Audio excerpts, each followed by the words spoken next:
Hello, this is the Stories Beside channel. I release videos every day for you. Subscribe and click the bell. Camille had always known she would be a doctor since she was a child. Ever since that damn day when the car she was driving with her parents to the sea had been in an accident. Mom and Dad died. They probably could have been saved. But the ambulance didn't come and didn't come. As a result, the parents simply bled out and died before the doctors arrived. Little Camille was only 5 years old at the time. She already understood everything, felt everything, and knew that if Mom and Dad had been helped a little earlier, they might well have stayed alive. But what happened, happened. And since the girl had no other relatives, she was placed in an orphanage. The serious girl knew that tears can't help her grief. She couldn't bring her mom and dad back anyway, but she promised herself that when she grew up, she would definitely become a doctor to selflessly save people's lives. Even her games were mostly in the hospital, while the other girls played daughters of the mother or in the barber, each doing fancy hairstyles. Camille had a vital need to heal and cure everyone. She could operate dolls and teddy bears and bunnies, from morning till night. Sometimes, however, she managed to be a doctor, not pretend.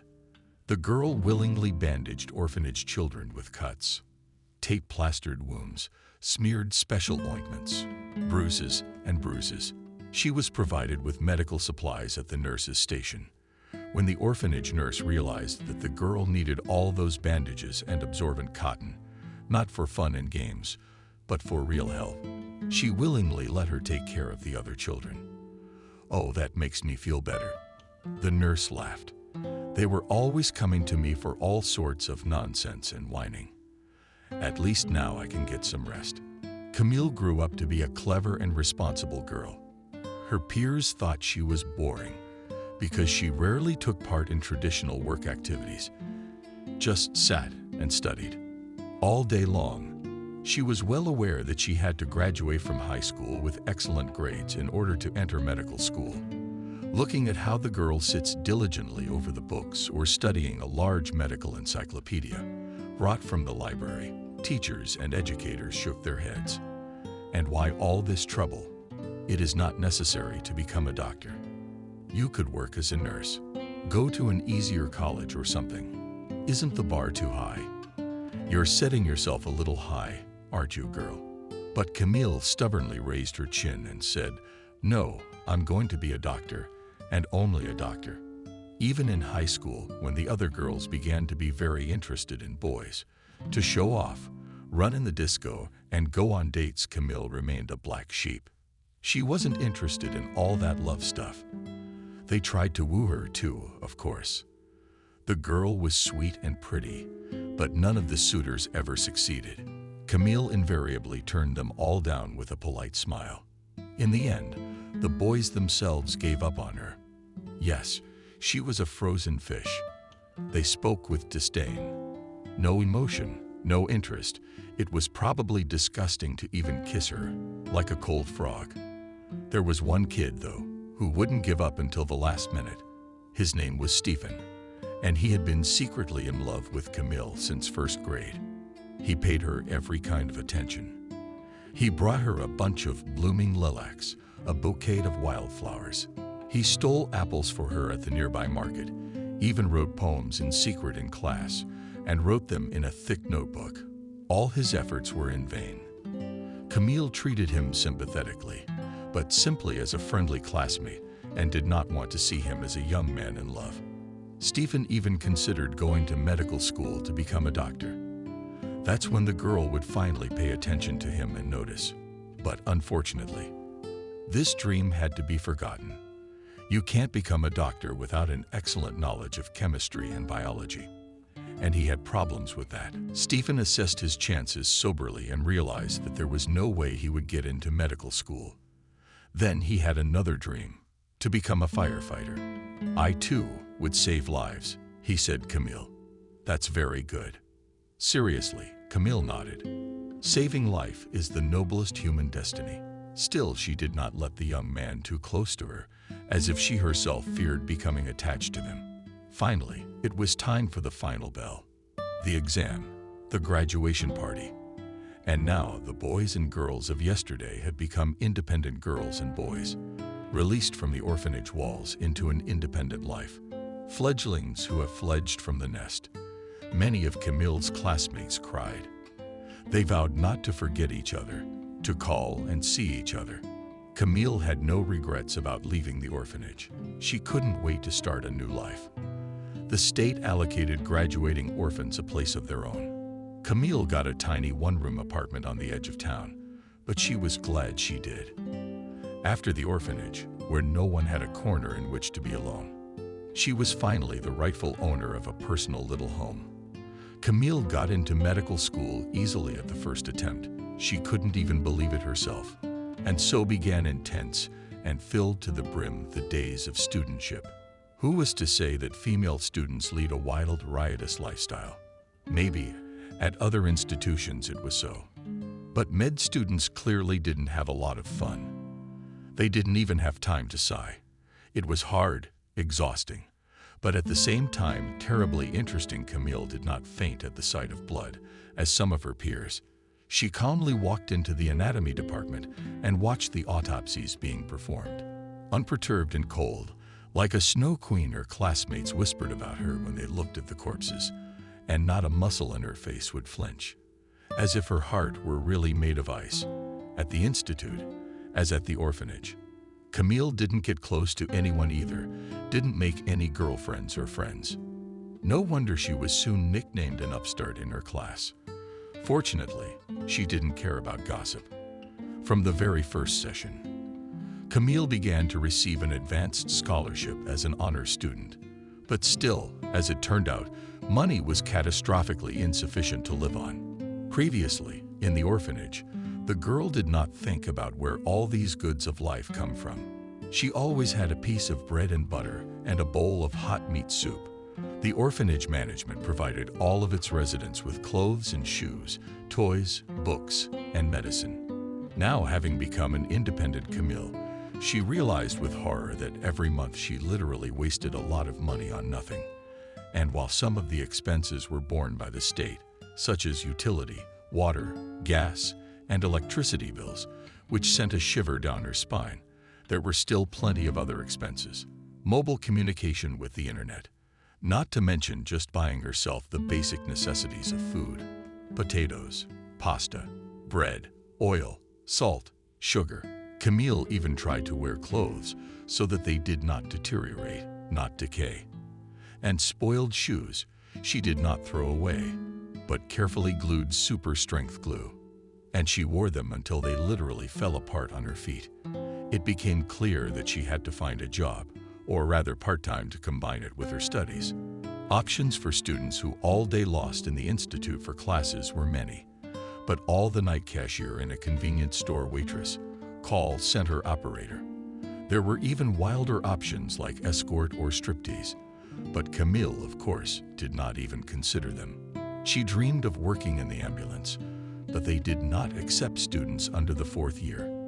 And she so needed practice, she was not afraid, but only to take it to the ambulance no one wanted.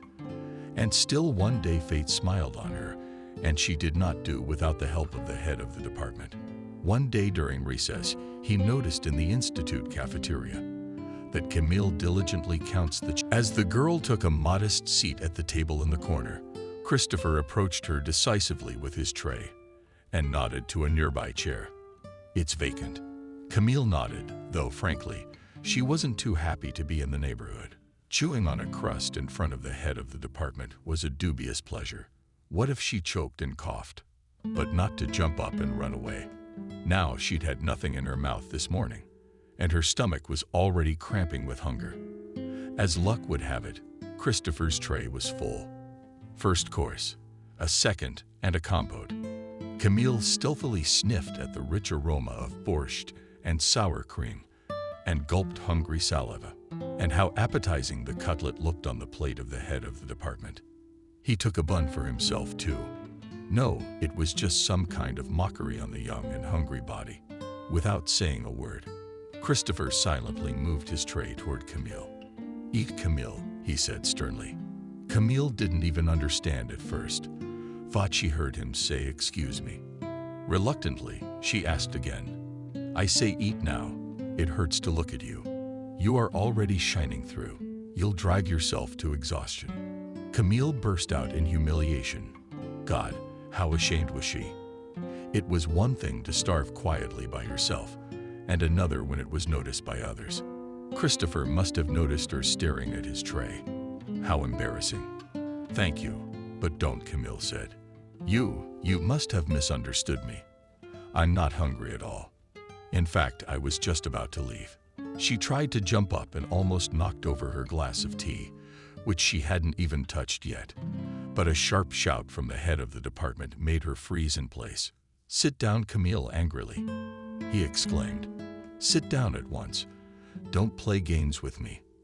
I can see that you do not eat normally. I've been watching you for a long time. Camille collapsed back in her chair like a fallen man. What do you think of yourself? Said the interlocutor. Do you really think you're capable of mastering such a complex, responsible science as medicine on an empty stomach? You're literally staggering with weakness. Why aren't you eating? Normally, would you care to explain it to me? Camille remained silent. He did not think she was starving herself voluntarily, did he? It must be hard for him to even imagine. What is it like when every cent counts? What are your parents looking at? The head of the department continued to rage. Yes, they have to literally force breakfast, lunch, and dinner into you. Or do they live in another city? Where are you from? I am a local. Camille said grimly, without looking him in the eye. I have no parents. I come from an orphanage. A shadow flickered over Christopher's face for a moment, but he immediately furrowed his brow. Don't mess with me. If you're an orphan, you're entitled to a lot of benefits and entitlements from the state.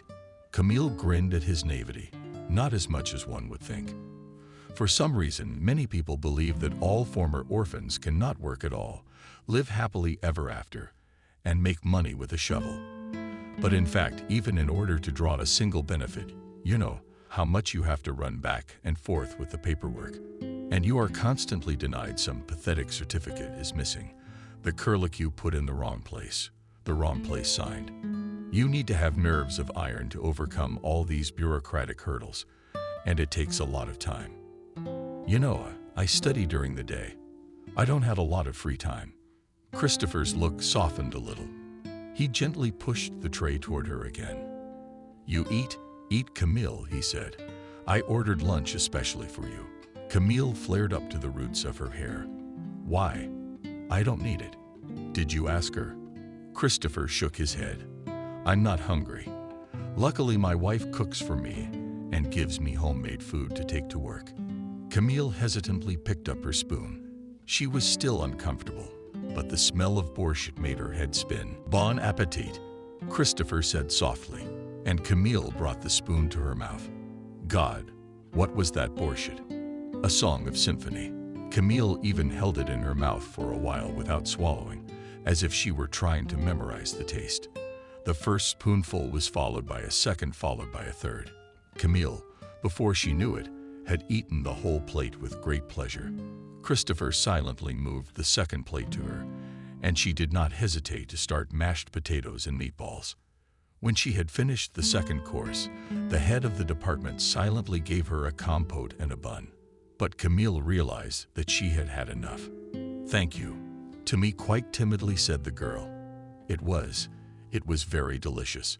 What are you going to do, Camille? He asked her sternly. You understand that you won't last long, by the way. On an empty stomach, your brain doesn't work as well. Actually, I was looking for a job, Camille admitted, and hastily added naturally, so that it didn't interfere with her studies. Christopher drummed his fingers on the table. I could certainly take you on in the department for some paperwork. Switching to you, he said. But that's the trouble. You do study during the day. Oh no, I'm embarrassed myself, Camille. No worries. And in what field would you like to work? Christopher asked. Camille lowered her eyes. Well, ideally, of course, in some place connected with medicine. She admitted she thought about working in the ambulance. But they do not take students before the 4th year, and the nurse in the hospital would go to the night shift, said the head of the department, looking at her sternly over his glasses. "Oh, I would love to. But they probably wouldn't take a freshman there, either." Reluctantly, Camille said. But Christopher shook his head. "My old friend who owns a private clinic. If I put in a good word for you, he'd take you right away." Camille's heart beat faster. "Really, you could be incredulous," she clarified, afraid to believe it. "If I'm sure you'd really take the job." Christopher said sternly, "Keep in mind, being a nurse is far from romantic. You'll have to do the cleaning and take the duck out from under the sick. I'm ready for that." Quickly and firmly said. Camille shook her head. "No, honestly, I'm ready." "Then it's a deal," nodded the head of the department. "I will contact Michael today and recommend you." "Thank you. Thank you so much." Stunned, Camille clasped her hands to her heart, unable to believe that the problem was really solved, and she got a job at the hospital. But that she didn't forget about her studies. The head of the department sternly reminded her, "Your work should not interfere with your education. Remember that." "I remember." Camille nodded quickly. "I remember, and I understand." And so began her work at a private clinic specializing in the rich and famous clients, who Camille didn't get to see during her couple of months there. Show business stars, movie stars, famous politicians, athletes, journalists. Prior to that, Camille imagined that all these popular personalities were celestials, but it turned out that celebrities are just people like everyone else. They too could have health problems, including some that weren't the most aesthetically pleasing, and in everyday life, they could be the owners of a completely nasty character. Camille, however, controlled herself well and did not show her curiosity to the sick. She simply did her job. At first, of course, it was not easy. After night duty, there was absolutely no energy left to get ready and go to the institute for classes. So great was the temptation to just crawl into bed. So comfortable, so soft, to fall on it and sleep for half a day in a row. But Camille remembered the promise she had made to Christopher, not to let her studies slip away. With a sigh, she made herself a cup, a very strong instant coffee, and drove to class. At first, she would literally fall asleep at the institute, especially if there was a lecture rather than some kind of practical class. Her head would drop by itself, on her crossed arms, and Camille was like falling into a deep, dark hole. But she knew it wouldn't work that way. Not for that. She goes to medical school to sleep during classes. Gradually, Camille learned to sleep for breaks, wherever and however long she had to during her free breaks at the hospital, on the road, on public transportation, on the buses, and on the subway.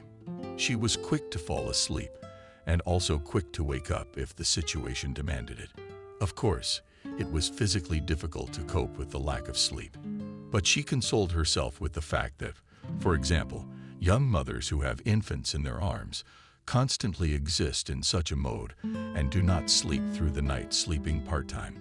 But when she received her first paycheck, her happiness was boundless. Camille finally bought herself some new shoes and a jacket for spring. And for the first time in a long time, she allowed herself to eat ice cream and bought a whole bucket at once. She enjoyed nibbling on it that same evening while watching a series about doctors, and everything was going well. Just fine. Until there was a new patient at the hospital named John, and he was one of the wealthiest men in the country. A banker and a rich man, the owner of factories, newspapers, steamships. As Mayakovsky wrote, John was 70 years old, but he was still at the head of his corporation and ran things dashingly. He had no children, so everyone around him wondered to whom this rich man would leave his fortune after his death. However, judging by the behavior of the billionaire, he was not going to die in the next few decades. Yes, his health was not what it was in his younger years, and lately his legs began to weaken and fail. While John used to use a cane, in the last 6 months, the situation had worsened to the point where he had to use a wheelchair to get around. This did not please John, who wanted to get back on his feet as soon as possible.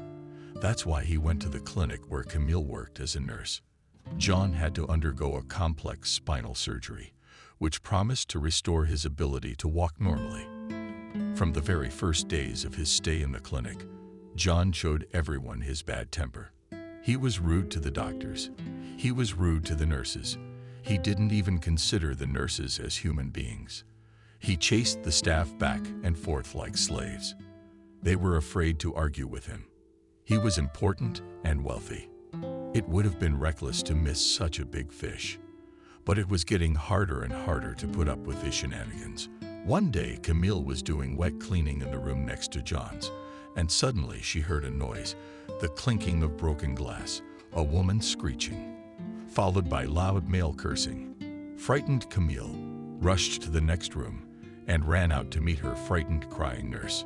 She literally had no face on her. The girl was surprised by Emily. What happened? She asked in alarm. The nurse sobbed hysterically. That John threw a cup of hot tea at me. Oh my God, Camille gasped. Why?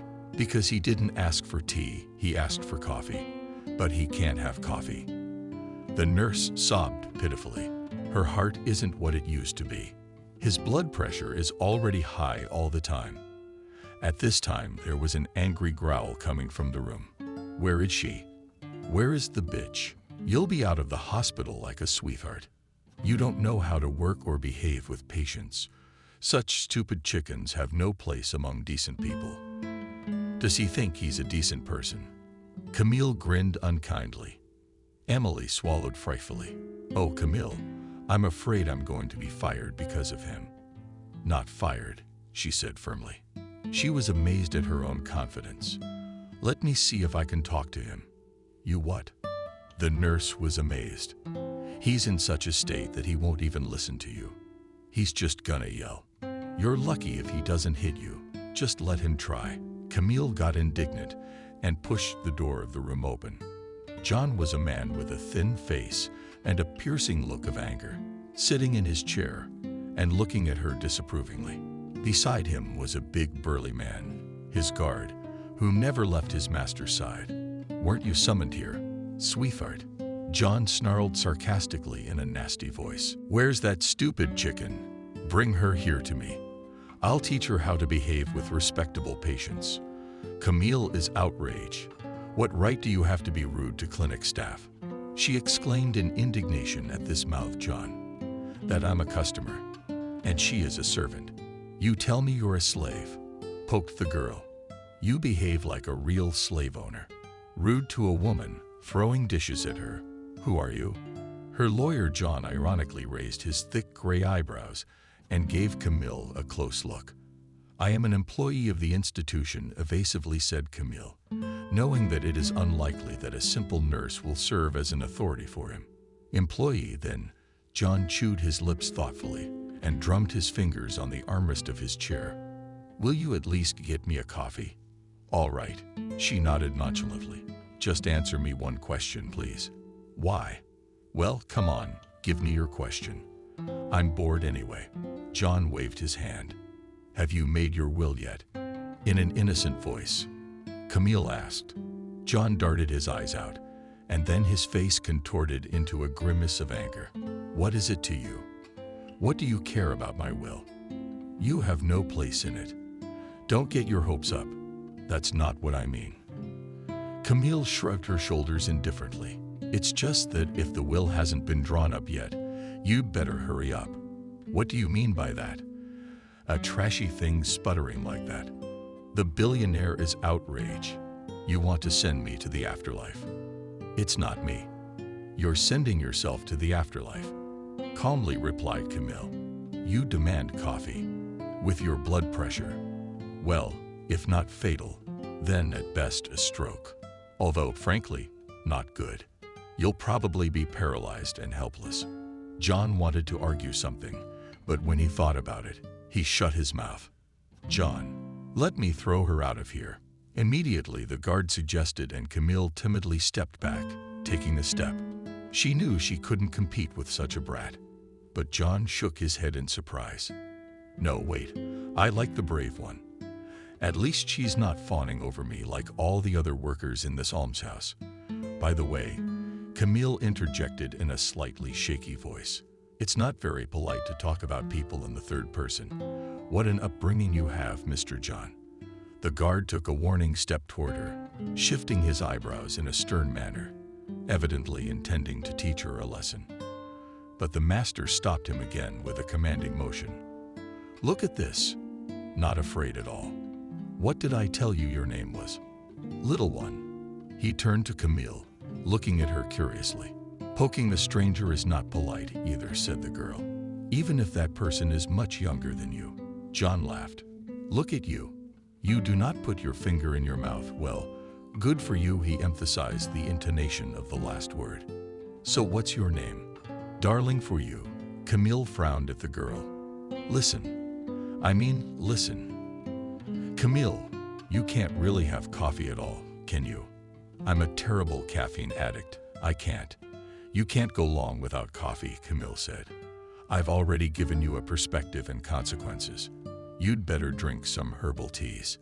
And John squeaked squeamishly. I hate that stuff. How about some hot chocolate? Did the girl suggest it? John grudgingly grimaced. I'm not 5 years old. Camille fluttered her arms. Well, sorry, I can offer more juice, morsel, or compote. The compote. John could not stand it and laughed, turning to his guard. It's been 100 years since I drank compote. My grandmother used to make amazing cherry compote. She used to make jars for the winter. Since then, I've never tasted such a delicious compote anywhere else. No store sells it. No restaurant makes it. Camille smiled. If you want cherry compote, I can arrange it for you. I make my own cherry compote. I wouldn't advise it. John cautioned, said the guard. You never know what kind of compote she has there. What can she put in it?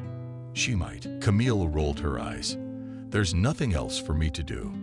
Well, if you don't want to, how do you want to? It was offered. No. Wait. John waved the guard off in annoyance. What could she be slipping me? She must know she'd go straight to jail. And there's no benefit to her. Stop talking about me. She's still here. The girl's got a temper. I'm sorry, darling. Excuse me, Camille. Instantly, I did. John, so I agree. Bring your compote tomorrow in an adamant tone, she said. I'll have the night shift again, and I'll bring a 3-liter jar for you. Why wait for tomorrow? Groaned with frustration Billionaire, dreaming of cherry compote, like grandma. Go home. It's nighttime, and there's no traffic. It's that way. He kept getting confused by forgetfulness, switching from you to you again. I can't leave my workplace, she said sternly. What time does your shift end? At 6 in the morning. But then I have to go to the institute. You just cut me without a knife. Groaned John. I'll give you money for a cab there and back. No one will even notice you're gone for an hour. I'm not leaving the workplace, Camille repeated. Be patient. I like your temper. Suddenly John shook his head. Sturdy. I can't change your mind. So you are a student then? Yes, nodded Camille. I'm finishing my first year at the hospital. So you work part-time? I don't have enough money, John continued to ask, and then nodded to himself. Well, of course, not enough. I remember it all very well. I was a student myself. I lived in the dormitory. I lived from bread to water. Oh, those were good times. He smiled dreamily. The guard looked at his master with bewilderment. What good was it, John? You said yourself, you didn't have enough to eat. There wasn't enough money. There was no place to live. You don't understand, Kevin angrily. The billionaire brushed him off. I don't know how to explain it to you. I had so much zest for life back then. You study at the institute during the day and unload cars at night, and you run back to your dorm. You make yourself a butter sandwich. And how tasty a real treat would it seem to you? And now John waved his hand in annoyance. What are the lobsters now? Black caviar. You could eat champagne with fresh oysters by the spoonful. But now I don't enjoy it as much as I did in my youth. All this was, of course, interesting. But Camille glanced at her watch and got ready to leave. She had not yet finished wet cleaning the adjoining room. I have work to do, she said. Try to get some sleep, John, and I'll bring you the compote tomorrow night. I promise." The billionaire looked at her carefully and intently. "Well, bring it," he stretched out. "Finally, let's talk." "About what?" She hesitated. "Tomorrow you'll find out." John smiled enigmatically, wishing him good night. Camille went out of the room and closed the door behind her. The nurse was waiting for her at a distance when she saw Camille, and she immediately rushed toward her across the hospital corridor. "What took you so long?" she yelled. "I was about to run for help. I don't know what that old goat could have done to you." Camille smiled. "As you can see, I'm alive and well." Emily examined her face anxiously, as if looking for signs of a beating there. "How badly did he yell at you?" she asked. "No, not really." Camille grinned, getting off with just a jar of cherry compote. She laughed out loud to see the confused and uncomprehending look on Emily's face. Apparently, she thought Camille had lost her mind. The next night, when the girl brought the billionaire John a compote of his own making, he had a serious conversation with her. Or rather, first he did order the guard to open the jar, smacking with impatience, like a child, and told him to fill the glass to the top. "Careful, the compote is cold," warned Camille. But John was only impatient. John brushed it aside. "I wouldn't take any chances after all," the guard remarked, casting a wary glance at Camille.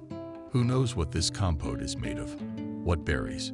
Don't worry, you won't be poisoned." The girl grinned. John pressed his lips to the glass and even groaned with pleasure. "God, I don't believe it. The same taste, the same compote from my childhood," drained the glass in a gulp. He held it out for the next portion, still chuckling at the disgruntled face of the guard. Camille filled the glass herself and gave it to the billionaire. This time he drank, taking his time, savoring, stretching the pleasure. "A marvelous taste," he summarized. Finally, Camille even laughed to herself, and all that one of the richest men in the country needs to be happy. "So, what's your story, Camille?" He gave her an attentive look with his intelligent eyes. She was even surprised. He had remembered, and in fact, John was not as simple and primitive as he might have seemed at first glance. "Surely idiots don't make billionaires." "Yes," she nodded. "Listen to me. I want to offer you a job." Camille was even more surprised by the job. "So I have a job." He snorted mockingly and looked around the hospital walls with an expressive look. "It's a job to take the crap out from under infirm rich old people, to wipe the sick people's drooling, sniveling, not getting enough sleep, not finishing your meals, and still getting a mere penny." Camille stuck her chin up in a self-righteous way. "You may not believe me, John, but I really love what I do. Yeah, it's not the end of my dreams. I plan to be a doctor in the future. It's something I've always wanted to do. But now I'm gaining valuable and important experience." "That's great, that's great." He nodded understandingly again, giving her a testing Camille look that made her want to grab her shoulders with his hands as if to defend herself. "But there's still not enough money, is there?" Money, of course, was not enough, but for some reason John did not want to admit it. As if the girl would humiliate herself with it. He read the answer on her face and confirmed it with satisfaction. "It's not enough. I told you I was young myself. I understand.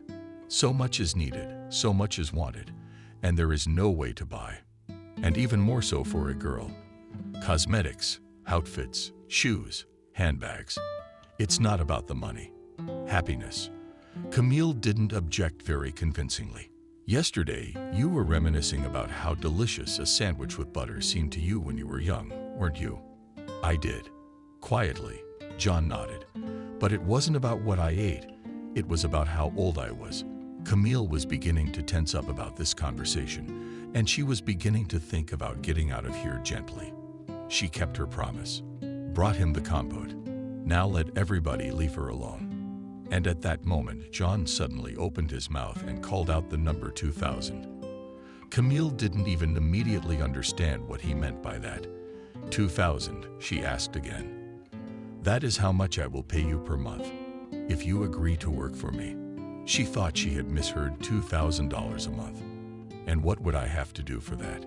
Cautiously, she clarified, still afraid that the billionaire was playing a practical joke on her, mocking her. Or maybe he had lost his mind. What the hell was he talking about?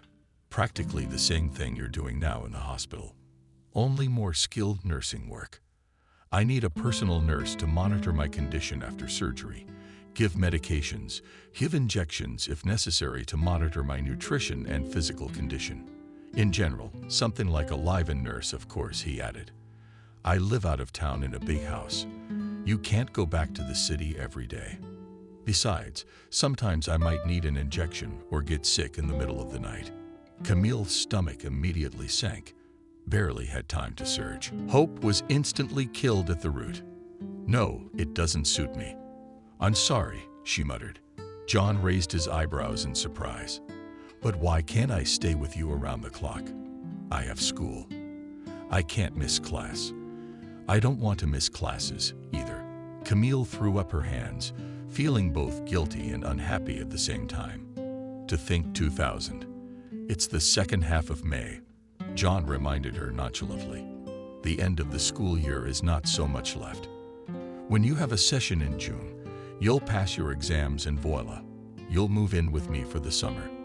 I think by September I will. I'll finally get back on my feet and the need for round-the-clock revision will be gone.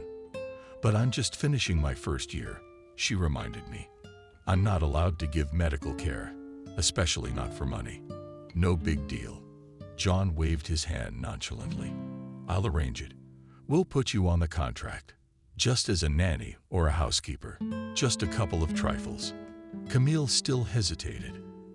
The offer was too tempting to refuse, but at the same time there was something about it that made her wary. What frightened you? As if you could read her mind, softly, almost fatherly. John asked. Camille shrugged her shoulders uncertainly. I honestly don't know. It all sounds utterly fantastic, and also very strange. The billionaire frowned. What is strange about it? Well, Camille thought for a moment, trying to formulate her thought better. You are such a rich, famous man. You can afford to choose the best hospitals and the best doctors, including the best in your business. Why are you offering this job? I'm a girl with no experience. Besides, you don't know me at all. And yet you're offering to move into your house for the summer. She's right, by the way. Kevin, the security guard, intervened. He certainly did not like Camille and was now clearly not interested in her agreeing to his master's proposal. Shut up, with annoyance, John said at the guard. This has nothing to do with you at all. But Camille decided to be persistent and insist on answering. And yet, John, why me? What is your motive? Did the billionaire burst into laughter? Believe me, I have no ulterior motive. I'll tell you the truth. I really like you for your courage, boldness, and independence. I could see that you are really passionate about what you do and that you really want to be a good doctor. Also, you don't fawn and you don't bounce around. You're on your hind legs in front of me. I've had enough of that. Angrily, John muttered. That's all my motives. Did that sound right? Quite coherent, logical, and convincing. But Camille was still in no hurry to give a definitive answer. Can I think about it until tomorrow? Reluctantly, she clarified. Finally, I'm stunned. I have to digest all this information somehow. John nodded graciously. Think. I'm not rushing you. Camille longed for someone to consult with. Someone who was more experienced and wiser than she was. Someone who could give her valuable advice. But with whom? Her first impulse was to go to the head of the department, Christopher, to him. But the girl felt uncomfortable. After all, if she accepted John's offer, she would have to resign from the clinic she had entered because of Christopher's troubles. He called his friend, and he hired the student Camille for the job. Wouldn't she look like an ungrateful pig in Christopher's eyes? Then Camille turned to her classmate Evelyn for advice. Not that she was particularly close to her. It was just that they sat next to each other in Latin class. Evelyn didn't believe at first that what Camille said was true. She rounded her eyes and exclaimed, "Are you kidding?" Camille sighed heavily. "You can't be serious." God, silly girl, what's stopping you? Evelyn shook her head. It's literally a dream job. I would run to the ends of the earth to get such a luxurious offer. And there's nothing stopping you, Camille cautiously clarified. What would alarm me? Evelyn twiddled her thumb against her temple. I think you're either paranoid or completely stupid. What if he starts with me? Camille lowered her voice and blushed. I don't know, she said. Evelyn shrugged. So what? Camille looked puzzled. What do you mean? He's old, and I don't like him at all. Evelyn rolled her eyes. God, it's a real shame that idiots like you get such fancy offers. They don't even know how to use them. Camille didn't take offense at Evelyn and asked curiously how you would use it to your advantage. Evelyn shook her head. On the contrary, I would try to please that billionaire and make him fall in love with me. I would walk around in a short bathrobe and wiggle my ass in front of him, provoked and seduced him. Maybe she'd marry him off. Camille gasped, but he's 70 years old. So what? Evelyn snorted dismissively.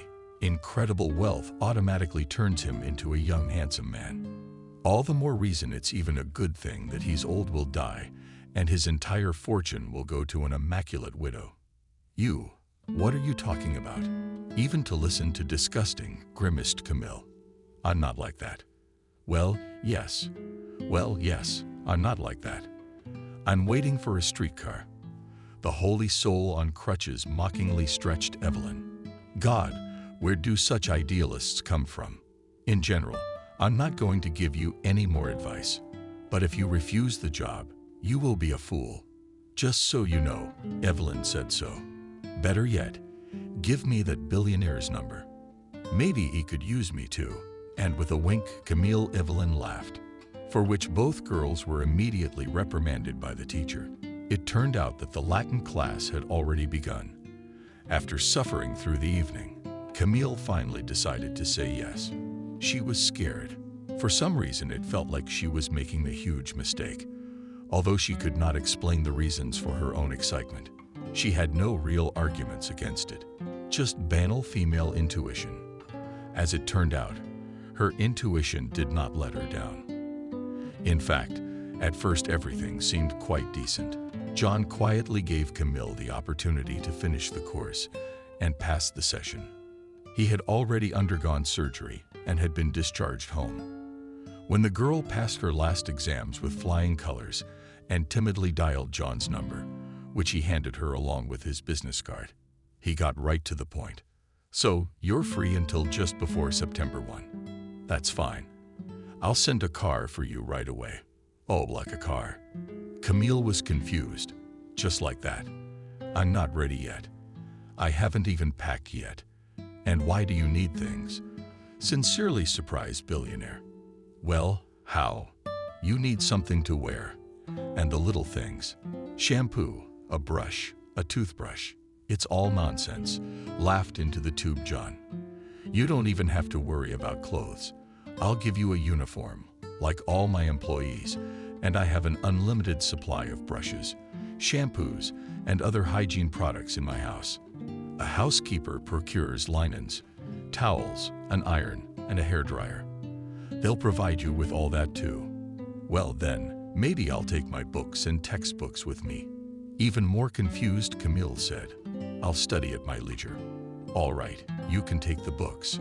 John mercifully agreed. What's the address? The car is on its way. John's house astonished the girl to the core.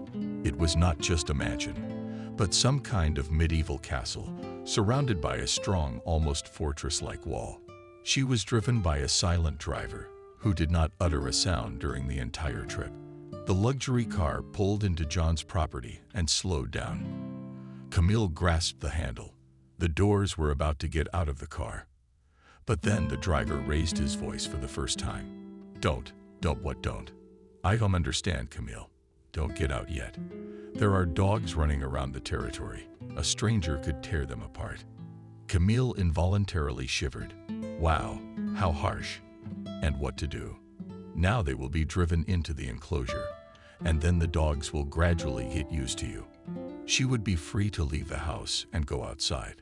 She was at once uncomfortable with the realization that she would not even be allowed to walk around the grounds, without the fear of being attacked and torn to pieces by sinister dogs. Finally, the dogs were corralled into the enclosure and Camille was told to come out under the scent of a stranger.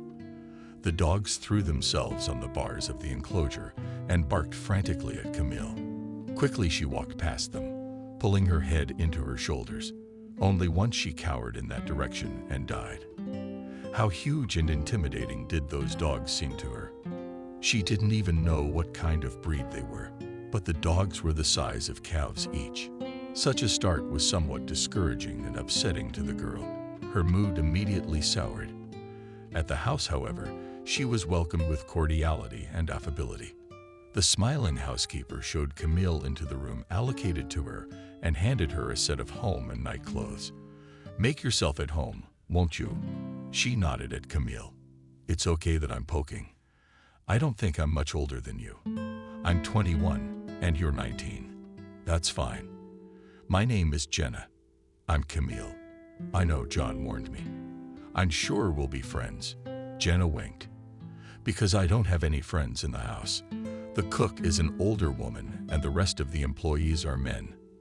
"Thank you, Jenna," nodded Camille, full of gratitude, and cheered up a little. "Thanks to such a warm welcome. Get dressed and come downstairs." Jenna smiled again. "I'll wait for you downstairs and take you straight to your host."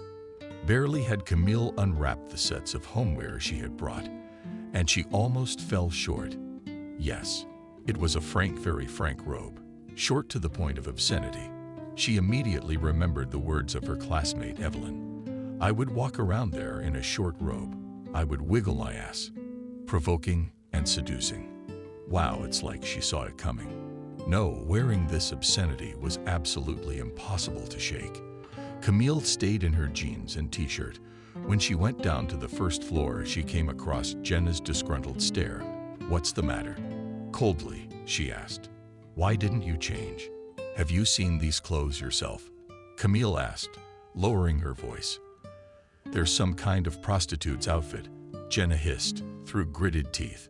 "If John sees that you did not put on what was prepared for you, he's going to be very angry." "The uniform, you say?" Camille shook her head. "I don't see a robe like that on you, for instance. Why are you wearing normal clothes?" Jenna became visibly sad. "You're new. There's a lot of interest in you. You get all the accolades. I don't interest the master in that way." Camille grew cold with horror at that plan. She asked again in her voice, "What do you mean? Did John make a pass at you?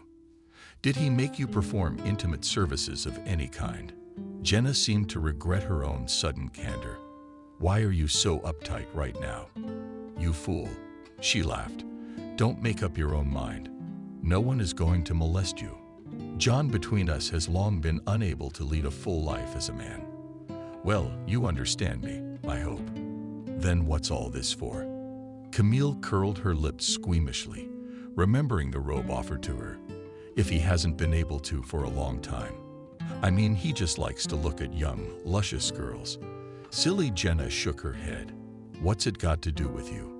So you turn around in that uniform in front of him and make the old man happy. He won't even touch you." Camille frowned at the fact that John wouldn't touch her. Wasn't too comforting. She was uncomfortable, disgusted, and disgusting. If she'd known about the billionaire's petty tendencies, no way she would have taken the job. However, it was probably not too late to refuse. Camille's eyes lit up with hope. Jenna, as if reading her thoughts, immediately warned her not to refuse. "The master does not like it terribly if he is abandoned. He punishes very severely." "How exactly in fear?"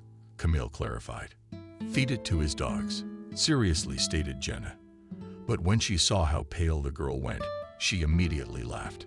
"Relax. Idiot, I'm kidding." Did you believe her? But Camille wasn't joking and buried her arms around her shoulders. She wrapped her arms around her shoulders. She bit her lip and thought long and hard about what to do. What should she do now? Was it not too late to leave? It would be possible to call a cab here, wouldn't it? Shit, she'd already quit the clinic. They probably wouldn't take her back. How stupid had she been? How hasty in accepting John's offer? She was flattered by the money, but really, $2,000 wasn't exactly a bargain. To turn it down, slam the door, and walk away proudly, as if noticing her doubts and hesitations, Jenna winked cheerfully. "Don't worry about it. Nothing irreparable will happen if you just put those rags on. Not a thing. But the old man will be pleased. That way he won't let himself get away with anything." Camille clarified again. "I swear on my mother. He just looks. That's all." Camille sighed heavily and turned toward the stairs to go back up to her room. "I'm going to go change," she squeezed out. Now that's a case of Jenna's approval. "Hurry up, I'm waiting for you in that awful." Camille looked like a real call girl in a short bathrobe. It was obvious that this garment had not been purchased in a special store for nurses, but in some sex shop. She uncomfortably pulled the robe off, feeling completely naked. As she walked down the stairs, Camille kept trying to pull her robe tighter and close herself off. Jenna glowed when she saw her. Now that was another matter. Taking the girl by the hand, she led her to her boss. At the sight of Jenna, John's eyes flashed with eager interest. "You look beautiful." He approved of the look of his new nurse. But Camille was not at all pleased by the compliment. She had been on pins and needles all day, feeling the gaze of the billionaire on her. No, just as Jenna had promised. He didn't let anything extra go. He didn't make any strong jokes, but he kept a close eye on Camille, not missing the slightest of her movements as she handed him the medicine. She had to bend over a little, and John stared so frankly into her cleavage that all the blood rushed into the girl's face. At midnight, the billionaire retired to his bedroom, informing her that he was going to bed. "But if I need anything," he added, giving Camille a meaningful look, "I'll call you." Everything just sank inside her. All she could do was pray that he wouldn't need anything. Noticing the confusion and bewilderment on her face, Jenna only laughed. "Why are you shaking like a sheep's tail? You see, nothing terrible has happened to you here. Your first day at work is over. No one's going to hurt you. Here, have some herbal tea to calm you down. How about some wine to relax you?" Camille refused wine, but the herbal tea was gratefully accepted. Maybe she really is overreacting and overreacting. Maybe nothing will really happen to her. "How long have you been working here?" With curiosity, she asked Jenna. 2 years, she responded. She, too, came in as a young, inexperienced fool. "I confess, I even envy you. The master likes you. He's usually generous with presents. He used to give me a lot, too, while he was still interested in me. Now he doesn't see me as a woman at all, just a housekeeper." A little offended, she added. Frankly, Camille would have preferred John to think of her as just a nurse, too. Without any male interest, she hadn't yet figured out definitively how she should relate to her master's little oddities. On the one hand, maybe it was really okay. After all, really just looked, not groped. Deciding that the morning is wiser, the girl went to her room and went to bed. From the experience, sleep fell asleep the moment her head touched the pillow. But how? Neither did Camille convince herself, no matter how much Jenna had urged it on her, and getting used to her master's ways was not so easy. The whole next day, walking around in front of John in a mini robe, Camille felt terribly uncomfortable. Her arms and legs felt like wood crawling over her face and body. The billionaire's gaze conjured up associations with a fat, pesky fly. It made me want to brush it off. I couldn't take it till the end of summer. I thought the girl was desperate. Jesus, I don't need the damn money. Not even $2,000. Not worth the humiliation. She felt exactly humiliated. It was terribly embarrassing and disgusting, as if walking around half naked in front of her master. She was selling not only her body, but her soul as well. Jenna, watching her suffering, just laughed silently, twiddled her thumb at her temple, and Camille still could not relax, as if anticipating the trick and waiting for the thunder to come. And on the third day it did come. In the morning, John did not behave as usual. He was unaccustomedly lively, even agitated. His eyes glittered with a sickly, predatory fire. Camille shuddered and cringed under his gaze. It was as if his master was waiting for something. Every now and then, glancing at the girl and almost rubbing her hands in anticipation, Camille was lost in guessing what John was up to, what was waiting for her. Maybe it was already time to start worrying. Or was she just overreacting, as usual? The clue came after dinner. After finishing his meal, John grinned contentedly and invited Camille to his room, as he said, for his evening treatments. The girl visibly tensed, but still followed in the right direction. In her master's room, that is, in his bedroom, an unpleasant surprise awaited her. Kevin, the security guard, who for some reason was wearing only underwear, was sitting in a chair. Seeing the guy like that, Camille cringed and mechanically stepped back. But John waved his hand cordially. "Come in, don't be shy. We are all friends here." And he chuckled wickedly. The girl hesitated on the threshold. But John repeated more insistently, come in, and shut the door behind you. We don't want any witnesses." He chuckled sarcastically again. Camille went cold. "What do you want, John?" She spoke, barely moving her numb tongue. "I would like to do you a favor." He grinned. "What do you mean?" "In the direct sense. You are a young, attractive girl with a great figure, full of strength and health. You must want a man." "I do not understand," timidly said Camille. "There's nothing to understand. If I'd been younger, I'd have hit on you myself, honestly. But now, I'll have to settle for being a mere spectator, an onlooker." Camille understood absolutely nothing, and this ignorance literally drove her mad. "Well, yes," the billionaire nodded nonchalantly. "Now you and Kevin. You know what I mean. And I'd love to see it." The girl became dizzy with disgust. "Have you gone mad?" she wheezed. "I won't do it." "Why not?" He rounded his eyes in genuine bewilderment. "What's stopping you? Kevin's not some freak. Young, handsome, strong. Yeah, any girl would love to be in your shoes." "I won't do it," Camille repeated firmly and emphatically. John's look was good-natured and friendly, instantly became angry and aloof. "Do you have a choice?" "Cold?" he asked. Camille's soul literally went to her heels. God, he wasn't going to rape her, though now she wasn't sure of anything anymore. "You can't force me," she said, trying to keep her voice firm. "It's against the law." "What on earth are you talking about?" John laughed. He glanced over at the guard. He hummed too, as if amused by Camille's naivety. "Do you want to report me to the police too?"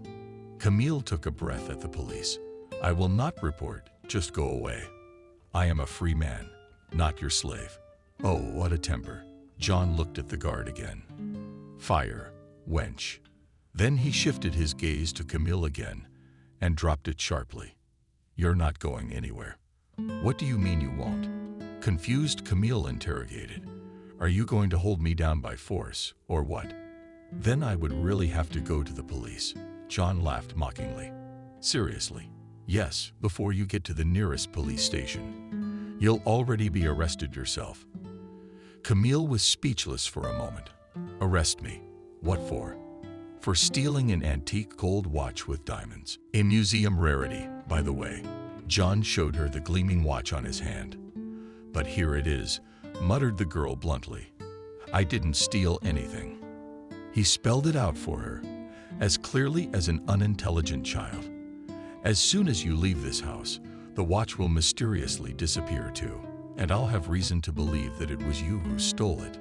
"You're a monster." "Couldn't stand it anymore," Camille screamed. "A scoundrel, and a scoundrel. No one in the police will believe you. Do you want to check?" He was making fun of her, and Camille suddenly realized clearly that he was right. She couldn't prove anything. Nobody would believe her.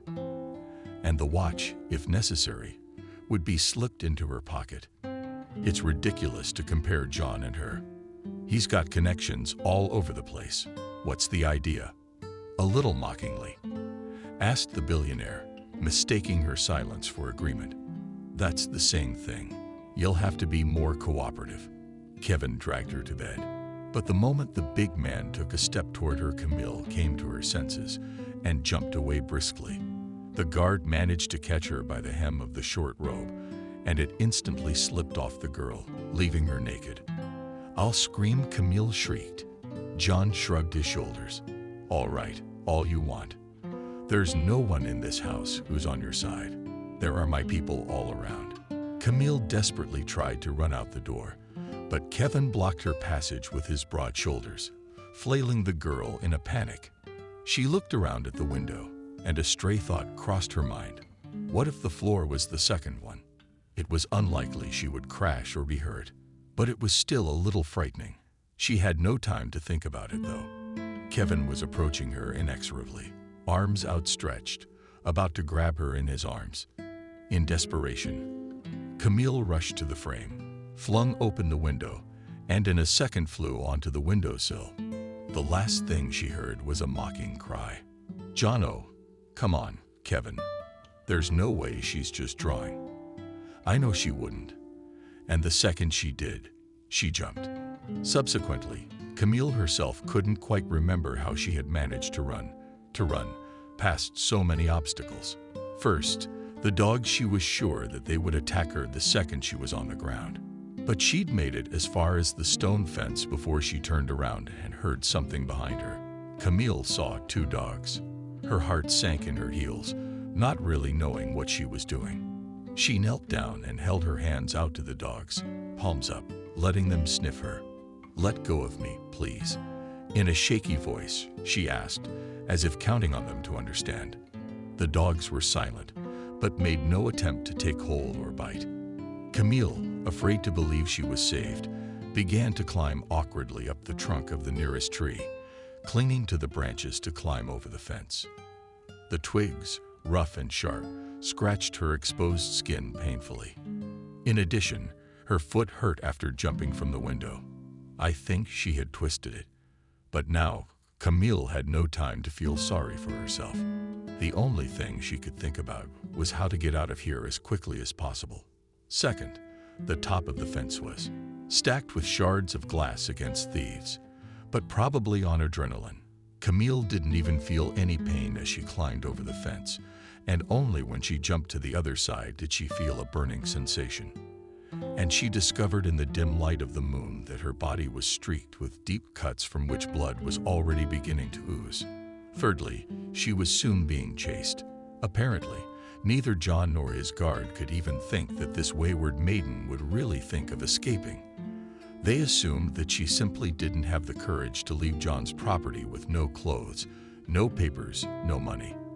However, when she did not return to the house, and was not to be found in the grounds around the house, the guard sounded the alarm. Camille heard that she was wanted, and she thanked God that it was already dark. She rolled down some ravine into the nettle bushes and nearly screamed in pain. But she bit her tongue in time. How hard had it been to keep from giving her presence away? At times the pursuers passed very close, and she could hear above her head the crackling of limbs and the crunching of branches. No one had thought to look into the ravine, and the girl remained unnoticed. She realized later that if the dogs had followed her trail, she would have been spotted. Perhaps John was so discouraged by her escape that he simply did not think of this elementary solution. They searched for her for 2 or 3 hours. Finally, Camille heard an annoyed voice in the distance. Well, to hell with her far naked anyway. She won't run away. She wants to eat. She'll come back. After that, the commotion in the house ceased. The lights went out, and apparently all its inhabitants, including the owner, fell asleep. Camille endured another hour, just to be sure, and then began to cautiously climb out of the ravine, finding herself at the top. The girl quickly rushed into the woods. She was not frightened. Not wild animals now, not that she could get lost.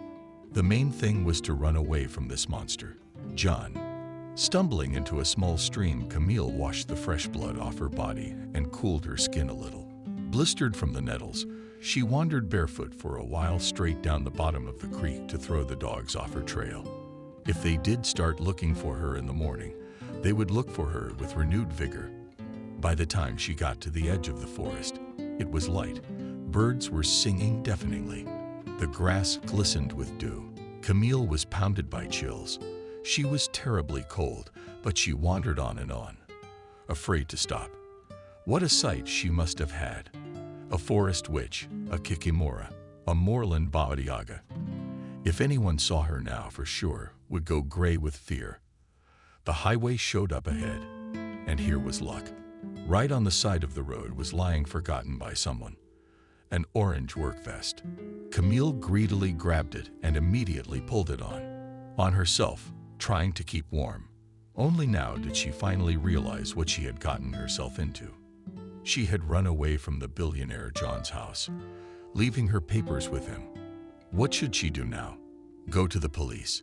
Except suddenly John wasn't kidding, and instead of taking the statement from her, on the contrary, she herself will be arrested.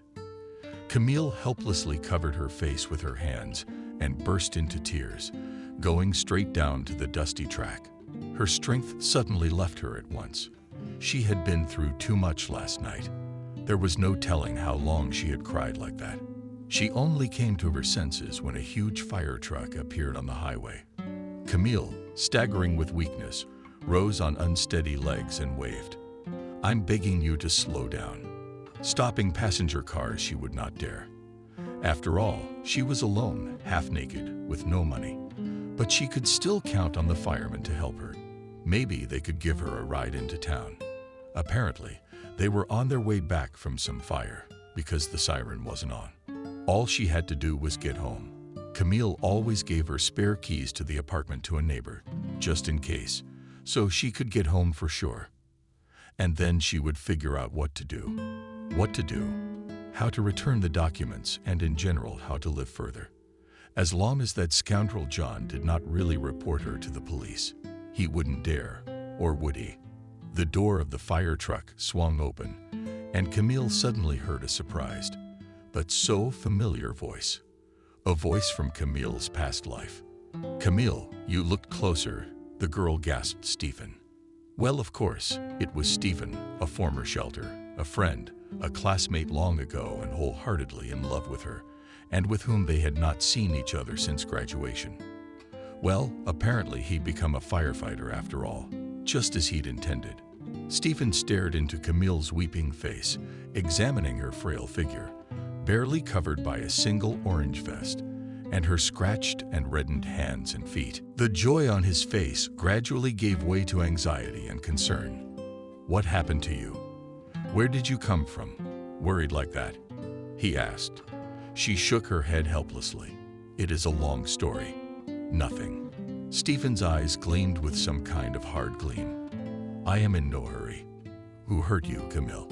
Again the girl cried, and told him everything from beginning to end. Everything that followed reminded Camille of a scene from a Hollywood blockbuster movie. After listening to her confused story and turning to his colleagues, Stephen sternly announced, "Now go to the mansion of the same John, teach him wisdom." Camille was scared to death. "Don't. He's got money. He's got connections. In fact, he might accuse me of theft." Stephen grinned unkindly. "Well, we'll see who's going to accuse who of what." A whole brigade of big guys in uniform came to his house at dawn and made a lasting impression on John. He was not at all as arrogant and self-confident as he tried to seem in front of a weak and defenseless girl at the sight of a stronger and more worthy opponent. His courage vanished from him at once. "It was nothing. I was only joking." Shyly, he said to Camille, "Probably just misunderstood me. It was nothing. I wouldn't lay a finger on her." Stephen nodded briefly to Jenna, who was frozen nearby with an expression of horror on her face. "Quickly go up to Camille's room and get all her things, along with her bag, money, and papers." The housekeeper, pale as death, stepped like a mouse upstairs, without even thinking to argue. "And you listen carefully, you bastard," flirting with muscles visible even under the uniform, Stephen stated seriously, turning to John. "Listen and remember, if you try to see Camille again even once to threaten, or even a hair of her head will fall off.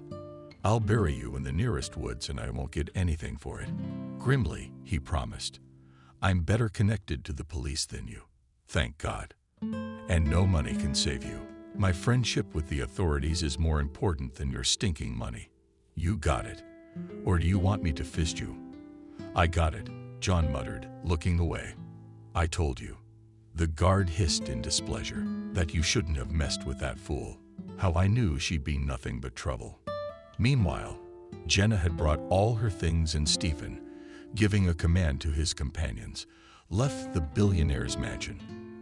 Camille was waiting for the boys in the car, dead or alive. When she saw Stephen with her things, she cried out and threw herself on his neck for joy. A couple of months later, classes began at the institute. The second year was even harder than the first, but also much more interesting. One day, during a break between classes, Camille found herself in the student cafeteria for a snack and ran into the head of the department.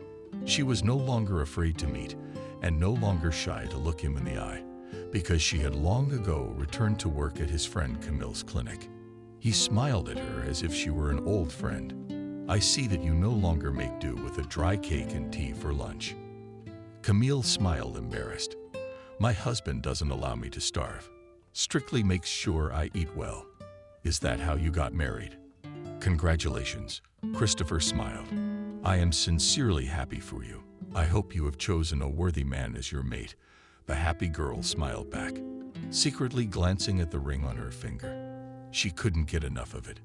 Stephen, like us medics, dedicates his life to saving people.